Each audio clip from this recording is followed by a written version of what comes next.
നമസ്കാരം. കേരളത്തിലെ എല്ലാ ഗ്രാമപഞ്ചായത്തുകളും അവരുടെ ഭരണകാലയളവിൽ കൈവരിച്ച നേട്ടങ്ങളും ഭാവിയിൽ പ്രാവർത്തികമാക്കാൻ ഉദ്ദേശിക്കുന്ന വികസന പ്രവർത്തനങ്ങളും കേരള വിഷൻ ന്യൂസിന്റെ എന്റെ പഞ്ചായത്തിലൂടെ പങ്കുവയ്ക്കുകയാണ്.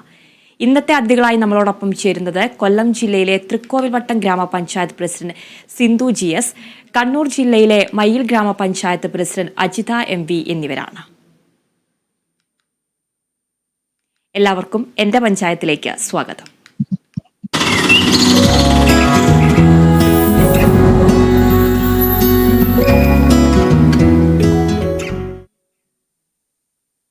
ഇന്ന് നമ്മൾ ആദ്യം പോകുന്നത് കൊല്ലം ജില്ലയിലെ തൃക്കോവിൽവട്ടം പഞ്ചായത്തിന്റെ വികസന പ്രവർത്തനങ്ങളിലേക്കാണ്. പ്രസിഡന്റ് സിന്ധു GS ഉണ്ട്. നമസ്കാരം ശ്രീമതി സിന്ധു. നമസ്കാരം. കൊല്ലം കോർപ്പറേഷനോട് ചേർന്ന് കിടക്കുന്ന പഞ്ചായത്താണ് തൃക്കോവിൽവട്ടം. ഏറ്റവും വലിയ ജനസാന്ദ്രത കൂടിയ പഞ്ചായത്താണ്. കാർഷിക മേഖലയാണ്. നിരവധി പാടശേഖരങ്ങളൊക്കെയുള്ള മേഖലയാണ്. കാർഷിക മേഖലയിൽ എന്തൊക്കെ വികസന പ്രവർത്തനങ്ങളാണ് പഞ്ചായത്ത് നടപ്പിലാക്കി വരുന്നത്? ഉൽപാദന മേഖലയെ ലക്ഷ്യം വെച്ചുകൊണ്ട് തൃക്കോട്ടം ഗ്രാമപഞ്ചായത്ത് മികച്ച രീതിയിലുള്ള പ്രവർത്തനങ്ങളാണ് കാഴ്ചവെക്കുന്നത്. നമുക്ക് ഏകദേശം 80ഓളം ഹെക്ടർ സ്ഥലത്ത് ഇപ്പോ കൃഷി ചെയ്യാൻ സാധിച്ചിട്ടുണ്ട്. തരിശ് രഹിത പഞ്ചായത്താക്കണം എന്ന ലക്ഷ്യം നമ്മുടെ ഭരണസമിതിയുടെ മുൻപിലുണ്ട്. അതിന് ആ ഒരു ഉദ്ദേശം നിറവേറുന്നതിന് വേണ്ടിയിട്ട് 80 ഹെക്ടർ സ്ഥലത്താണ് കൊയ്ത്ത് നടത്തിയിട്ടുള്ളത്.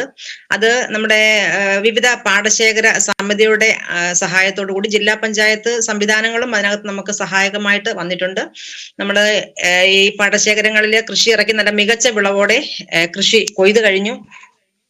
നല്ല വിളവാണ് നമുക്ക് ഇത്തവണ ഈ പാടശേഖരങ്ങളിലൂടെ കിട്ടിയിരിക്കുന്നത്. അത് നമ്മുടെ പാടശേഖരം വെട്ടിലത്താഴം പാടശേഖര സമിതി അത് നമ്മുടെ പൊതുവിപണിയിലേക്ക് എത്തിക്കുന്നുണ്ട്. അതോടൊപ്പം തന്നെ ജില്ലാ പഞ്ചായത്ത് നമ്മുടെ കതിർമണി എന്ന പേരിലും നമ്മുടെ വിളവ് പഞ്ചായത്തിലേക്ക് പൊതുജനങ്ങളുടെ മുന്നിലേക്ക് എത്തിക്കാനായിട്ട് ലക്ഷ്യം വെച്ചിട്ടുണ്ട്.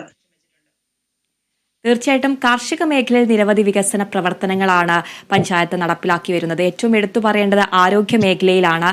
ഡയാലിസിസ് രോഗികൾക്ക് ധനസഹായം അടക്കം നൽകുന്ന ഒരു പഞ്ചായത്ത് കൂടിയാണ്. ആരോഗ്യ മേഖല എത്രത്തോളമാണ് പഞ്ചായത്തിന് ഇടപെടാൻ കഴിഞ്ഞിട്ടുള്ളത്? നമുക്ക് നിലവില് കുടുംബാരോഗ്യ കേന്ദ്രത്തെ നമ്മൾ പ്രാഥമിക ആരോഗ്യ കേന്ദ്രത്തെ കുടുംബാരോഗ്യ കേന്ദ്രമാക്കി മികച്ചതാക്കാൻ നമുക്ക് സാധിച്ചിട്ടുണ്ട്. അതോടൊപ്പം തന്നെ 3 ഡോക്ടർമാരുടെ സേവനം നമ്മൾ അവിടെ ലഭ്യമാക്കുന്നുണ്ട്. അത് ജീവിതശൈലി രോഗനിർണയ ക്യാമ്പുകൾ സംഘടിപ്പിക്കുന്നതിന് വേണ്ടിയിട്ട് നമ്മൾ ശ്രദ്ധിക്കാറുണ്ട്. കാരണം തുടക്കത്തിലെ തന്നെ രോഗം നിശ്ചയിച്ച് കണ്ടുപിടിച്ച് അതിൽ മാരകമായി പോകുന്ന അവസ്ഥയിൽ നിന്നും രോഗികളെ രക്ഷിക്കുന്നതിന് വേണ്ടിയിട്ട് നമ്മൾ പദ്ധതി ആവിഷ്കരിച്ച് പ്രയോജനപ്പെടുത്താറുണ്ട്. അതോടൊപ്പം തന്നെ പാലിയേറ്റീവ് പേഷ്യൻസിന് വേണ്ടിയിട്ടുള്ള മികച്ച സേവനം നമ്മൾ കൊടുക്കാറുണ്ട്. പിന്നെ അതുപോലെ നമ്മൾ രോഗികൾക്ക് ഇൻസുലിൻ ഉൾപ്പെടെയുള്ള മരുന്നുകൾ ലഭ്യമാക്കുന്നുണ്ട്. വയോജനങ്ങൾക്ക് വേണ്ടിയിട്ടും അതേപോലെ തന്നെ ഹൃദയ സംബന്ധമായ രോഗങ്ങൾക്കുള്ളവരെയൊക്കെ പാലിയേറ്റീവ് ഉൾപ്പെടുത്തി നിലവിൽ നമുക്ക് സർക്കാർ സംവിധാനം നൽകാവുന്ന മികച്ച മരുന്നുകൾ അവർക്ക് ലഭ്യമാക്കുന്നുണ്ട്. അതോടൊപ്പം നമ്മൾ മറ്റ് പഞ്ചായത്തിൽ നിന്ന് വ്യത്യസ്തമായിട്ടൊരു പ്രവർത്തനം നമ്മൾ ഈ കഴിഞ്ഞ തവണ ആരംഭിച്ചതാണ് ഡയാലിസിസ് പേഷ്യന്റിന്. അതായത് ഏറ്റവും കൂടുതൽ മാരകമായ രോഗാവസ്ഥയിലേക്ക് പോകുന്നവർക്ക് ഡയാലിസിസ് സംവിധാനം വേണ്ടി വരുന്ന ഒരു രോഗിക്ക് ഡയാലിസിസ് ചെയ്യുന്നതിന് വേണ്ടിയിട്ട് ഒരു ഡയാലിസിന് 1000 രൂപ എന്ന നിരക്കിൽ ഒരു മാസം 4 ഡയാലിസിനുള്ള തുക നമ്മൾ നേരിട്ട് ഹോസ്പിറ്റലിലേക്ക് നൽകുന്നുണ്ട്. അതോടൊപ്പം തന്നെ എല്ലാ 100 വീടുകൾക്ക് ഒരു ക്യാമ്പ് എന്ന രീതിയിൽ മികച്ച സേവനങ്ങൾ ലഭ്യമാക്കുന്നതിനുണ്ട്. അതായത് ക്യാമ്പ് രോഗനിർണയ ക്യാമ്പ് നമ്മുടെ ജീവിതശൈലി രോഗനിർണയ ക്യാമ്പ് നടത്തുന്നതിന് വേണ്ടിയിട്ടുള്ള ഇടപെടൽ ചെയ്യാറുണ്ട്. അതോടൊപ്പം തന്നെ നമ്മൾ തൊഴിലുറപ്പ് തൊഴിലാളികൾക്ക് വേണ്ടിയിട്ടും ഒക്കെ പ്രത്യേക മെഡിക്കൽ ക്യാമ്പുകൾ, പനി ക്ലിനിക്കുകൾ. നമുക്കറിയാം മഴക്കാലം ഒക്കെ വരുമ്പോഴത്തേക്കും പലപ്പോഴും ഒരു പനിയുടെ അതിപ്രസരണം അല്ലെങ്കിൽ രോഗികൾ വളരെയധികം ബുദ്ധിമുട്ടുന്ന അവസ്ഥയുണ്ട്. അപ്പോൾ നമ്മൾ പഞ്ചായത്തിന്റെ വിവിധ ഭാഗങ്ങളിലായിട്ട് പനി ക്ലിനിക്കുകൾ സംഘടിപ്പിക്കാറുണ്ട്. അതോടൊപ്പം തന്നെ വയോജനങ്ങളെയൊക്കെ പ്രത്യേകം കരുതലോടെ കണ്ട് അവർക്ക് വേണ്ടിയിട്ട് മെഡിക്കൽ ക്യാമ്പുകൾ സംഘടിപ്പിക്കാറുണ്ട്. അതേപോലെ നമ്മൾ ആയുർവേദ ഹോസ്പിറ്റലിനെ സംബന്ധിച്ചാണെങ്കിൽ നമുക്കിപ്പോൾ അത് നമ്മുടെ ദേശീയ നിലവാരത്തിലേക്ക് ഉയർത്തുന്നതിന് വേണ്ടി നമുക്ക് സാധിച്ചിട്ടുണ്ട്. അവിടെ നമ്മൾ പ്രസവശേഷമുള്ള അമ്മമാർക്കുള്ള ശുശ്രൂഷ ഉൾപ്പെടെ പ്രസൂതി ഉൾപ്പെടെ അതേപോലെ നേത്ര പരിശോധന ക്യാമ്പുകൾ, ദേശപരിസര OP ഉൾപ്പെടെ നൽകുന്നുണ്ട്. അതോടൊപ്പം തന്നെ വയോജനങ്ങൾക്ക് വേണ്ടിയിട്ടുള്ള മരുന്നുകൾ ഒക്കെ കൃത്യമായി ലഭ്യമാക്കിക്കൊണ്ട് ഈ പ്രാഥമിക ആരോഗ്യ കേന്ദ്രങ്ങളുടെ എല്ലാം അടിസ്ഥാന സൗകര്യങ്ങൾ മെച്ചപ്പെടുത്തുന്നതിന് നമ്മുടെ ഭരണസമിതി കൃത്യമായി ഇടപെട്ടുകൊണ്ട് നല്ല രീതിയിൽ മികച്ച രീതിയിൽ പ്രവർത്തനം കാഴ്ചവെക്കുന്നുണ്ട്. നമ്മളെ ഹോമിയോ ഡിസ്പെൻസറി വഴിയും അതേപോലെ വയോജനങ്ങൾക്കും കുട്ടികൾക്കും ഒക്കെ വേണ്ടിയിട്ടുള്ള മരുന്നുകളും അതും നമുക്ക് ദേശീയ നിലവാരത്തിലേക്ക് ഉയർത്താൻ സാധിച്ചിട്ടുണ്ട്. പിന്നെ നമ്മുടെ ഒരു സ്വപ്ന പദ്ധതിയാണ് നമ്മൾ പിന്നെ പഞ്ചകർമ്മ ട്രീറ്റ്മെന്റ് നമുക്ക് ആവശ്യം പല ഗ്രാമസഭകളിലും വന്ന നിർദ്ദേശങ്ങളാണ്. അപ്പൊ അതനുസരിച്ചുള്ള ഇടപെടലിന്റെ ഭാഗമായിട്ട് നമുക്ക് ഏകദേശം അതിന്റെ ഒരു നടപടിക്രമങ്ങൾ നടന്നു വരുന്നു. അതായത് ഒരു ദിവസത്തെ ട്രീറ്റ്മെന്റിലൂടെ രാവിലെ വന്ന് ഒരു ദിവസത്തെ ട്രീറ്റ്മെന്റിലൂടെ അവർക്ക് ഒരു 15 ദിവസത്തെ ട്രീറ്റ്മെന്റ് കൊടുക്കത്തക്ക രീതിയിൽ വീട്ടിൽ ഹോസ്പിറ്റലിൽ വന്ന് ക്ലിനിക്കിൽ വന്ന് ചികിത്സ ലഭ്യമാക്കിക്കൊണ്ട് തിരിച്ചു പോകുന്ന ഒരു രീതിയിലേക്ക് നമുക്ക് ഒരാലോചനയാണ്. അതിന്റെ പ്രാരംഭ പ്രവർത്തനങ്ങളെല്ലാം നടന്നു കഴിഞ്ഞു. ഇനി അതിന്റെ ഒരു ഉദ്ഘാടനം കർമ്മം അത് നമ്മുടെ സംസ്ഥാന തലത്തിലുള്ള ഡേറ്റ് കിട്ടിയതിന് ശേഷം മാത്രമേ നമുക്കത് സാധിക്കുകയുള്ളൂ. അപ്പൊ അത്തരത്തില് ആരോഗ്യരംഗം മികച്ച രീതിയിൽ നമ്മൾ കൊണ്ടുപോകുന്നുണ്ട് ഭരണസമിതി. തീർച്ചയായിട്ടും ശുചിത്വത്തിന് പ്രത്യേകമായിട്ടുള്ള ഊന്നൽ നൽകുന്ന ഒരു പഞ്ചായത്ത് കൂടിയാണ്. എങ്ങനെയാണ് മാലിന്യ സംസ്കരണ രംഗത്ത് എത്രത്തോളമാണ് പദ്ധതികളൊക്കെ പഞ്ചായത്ത് നടപ്പിലാക്കുന്നത്? നമ്മളിപ്പോ നമ്മുടെ സംസ്ഥാന സർക്കാരിന്റെ ലക്ഷ്യം മാലിന്യമുക്ത നവകേരള സൃഷ്ടിയുടെ ഭാഗമായിട്ട് തൃക്കോട്ടം ഗ്രാമപഞ്ചായത്തും ആ ഒരു ക്യാമ്പയിൻ ഏറ്റെടുത്തിരുന്നു. അപ്പൊ നമുക്ക് നിലവിൽ ഒരു 50ഓളം ഹരിതകർമ്മസേന അംഗങ്ങൾ നമുക്ക് നിലവിലുണ്ട്. സ്വന്തമായി ഒരു MCF ലീസ് വ്യവസ്ഥയിലാണ് നമ്മളിപ്പോ നമ്മുടെ MCF പ്രവർത്തിച്ചു കൊണ്ട് പോകുന്നത്. അപ്പം ആ ഒരു രീതിയിൽ പോകുമ്പോഴും നമുക്ക് കൃത്യമായിട്ട് ഖരമാലിന്യങ്ങൾ അതായത് ഏകദേശം ഒരു 15 ടണ്ണോളം ഖരമാലിന്യമാണ് നമ്മുടെ പഞ്ചായത്തിന്റെ വിവിധ ഭാഗങ്ങളിൽ നിന്ന് സമയബന്ധിതമായി നീക്കാൻ നമുക്ക് കഴിയുന്നത്. അതിന് നമ്മുടെ ഹരിതകർമ്മസേന അംഗങ്ങളുടെ പങ്ക് വളരെയേറെയാണ്. അതോടൊപ്പം നമ്മുടെ വാർഡ് നിവാസികള്, വീട്ടുടമസ്ഥര്, കടകള് ഒക്കെ വളരെയേറെ സപ്പോർട്ട് ചെയ്യുന്നുണ്ട്. മുൻകാലങ്ങളിൽ നിന്ന് വ്യത്യസ്തമായിട്ട് നല്ല രീതിയിൽ ജനങ്ങൾ ഇടപെടുന്നുണ്ട്. പിന്നെ നമ്മള് പഞ്ചായത്തിന്റെ വിവിധ ഭാഗങ്ങളിലായിട്ട് ഒരു 6-7 ഭാഗങ്ങളിലേക്ക് ക്യാമറ സ്ഥാപിച്ചിട്ടുണ്ട്. അപ്പൊ അതിലൂടെ നമുക്ക് മാലിന്യം നിക്ഷേപിക്കുന്നവരെ കണ്ടെത്തുന്നതിനും അവർക്കെതിരെ നടപടിയെടുക്കുന്നതിനും നമുക്ക് സാധിക്കുന്നുണ്ട്. പിന്നെ നമുക്ക് നിലവില് എല്ലാ വാർഡുകളിലും മിനി MCF ഉണ്ട്. വീണ്ടും ഒരു MCF കൂടി സ്ഥാപിക്കുന്നതിന് വേണ്ടിയിട്ട് ഉള്ള പദ്ധതി നമ്മൾ നടപ്പിലാക്കുന്നതിന്റെ പൂർണ്ണതയിലേക്ക് എത്തിക്കുന്നതിനുള്ള ഒരു നടപടിയിലാണ്. പിന്നെ അതുപോലെ ഹരിതകർമ്മസേന അംഗങ്ങൾക്ക് വേണ്ടിയിട്ടുള്ള അവർക്ക് യൂണിഫോം, അതേപോലെ തന്നെ ഗ്ലൗസ്, തൊപ്പി, അങ്ങനെ സഹായ ഉപകരണങ്ങൾ, ട്രോളി ഉൾപ്പെടെ നൽകുന്നതിന് വേണ്ടിയിട്ട് നമ്മൾ ഇത്തവണ പദ്ധതി ആവിഷ്കരിക്കുന്നുണ്ട്. ജൈവ മാലിന്യം നമ്മുടെ നിക്ഷേപിക്കുന്ന പല സ്ഥലങ്ങളിലും നമ്മൾ ശ്രദ്ധയിൽപ്പെട്ടിട്ടുണ്ട്. അപ്പൊ അത് ഉറവിടത്തിൽ തന്നെ സംസ്കരിക്കുന്നതിന് വേണ്ടിയിട്ട് നമ്മൾ വീടുകളിലേക്ക് ബയോബിൻ വിതരണം ചെയ്തും റിംഗ് കമ്പോസ്റ്റുകൾ വിതരണം ചെയ്തും ഒക്കെ നമ്മൾ ആ ഒരു രീതിയിലൂടെ ബോധവൽക്കരണത്തിലൂടെ ഒക്കെ മാലിന്യം വീടുകളിൽ തന്നെ സംസ്കരിക്കുന്നതിനുള്ള നടപടി നടത്തുന്നുണ്ട്. തീർച്ചയായിട്ടും മാലിന്യ സംസ്കരണ രംഗത്തടക്കം നിരവധി വികസന പ്രവർത്തനങ്ങളാണ് പഞ്ചായത്ത് നടപ്പിലാക്കി വരുന്നത്. അതുപോലെ തന്നെ അതിദാരിദ്ര്യ നിർമ്മാർജ്ജന പദ്ധതി, തെളിനീരൊഴുകുന്ന നവകേരളം പദ്ധതികളൊക്കെ ഗ്രാമപഞ്ചായത്ത് നടപ്പിലാക്കുന്നുണ്ട്. ഇത്തരത്തിലുള്ള പദ്ധതികളൊക്കെ എങ്ങനെയാണ് ആവിഷ്കരിക്കുന്നത്?